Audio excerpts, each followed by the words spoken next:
Rafah kini menjadi salah satu kota di jalur Gaza yang tidak hentinya dibombardir pasukan Israel. Sejak perang Israel-Hamas pecah pada Oktober 2023 lalu, Israel menjamin kota Rafah sebagai tempat teraman dari perang antara mereka dan pejuang Palestina di jalur Gaza. Namun, serangan membabi buta Israel telah meluluh lantakan Rafah, menewaskan ratusan orang di kamp-kamp pengungsian wilayah ini. Jauh sebelum perang Israel dan Hamas, Rafah ternyata juga pernah menjadi medan perang di masa kuno.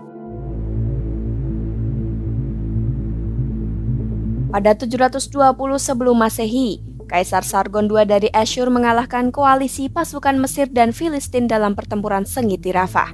Pasukan Assyria yang menang dalam pertempuran kemudian menjarah dan membakar Rafah serta mengasingkan hampir semua penduduknya.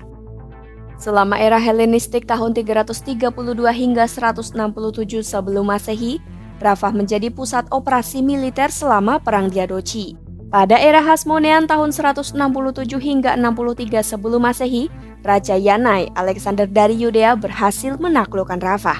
Lalu pada era Bizantium tahun 324 hingga 638 Masehi, tepatnya abad ke-5 dan ke-6, Rafah memiliki tahta keuskupan. Dalam konsili Efesus tahun 431, Rafah pun mengirim perwakilan yaitu Uskup Romanus. Pada abad ke-6, Rafah juga muncul di peta Madaba yang dikenal sebagai mozaik lantai di gereja Bizantium kuno di Madaba.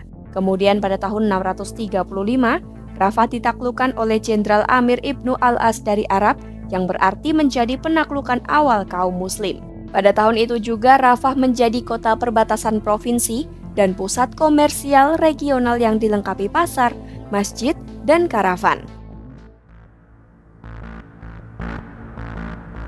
Di awal era modern, Rafah berada di bawah kendali Kesultanan Utsmaniyah Ottoman hingga tahun 1799, Jenderal Napoleon Bonaparte dari Perancis menduduki Rafah.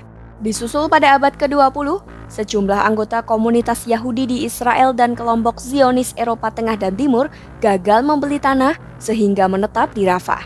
Hingga pada 1917 pada Perang Dunia ke-1, tentara Inggris merebut Rafah dan menjadikan markas sebelum menyerang Gaza. Selama Perang Dunia Kedua, kamp-kamp besar Angkatan Darat Inggris di Rafah mempekerjakan orang-orang Arab setempat. Tahun 1956, Israel pun sempat menguasai Rafah dalam operasi Sinai hingga akhirnya mereka menarik diri dan kembali merebut Rafah dalam Perang 6 Hari 1967.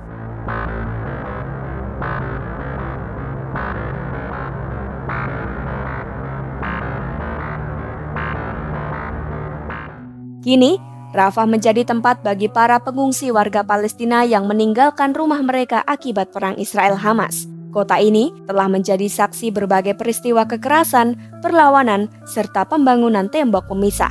Dan seringnya, konfrontasi militer telah mengubah wajah kota hingga kondisi hidup penduduknya.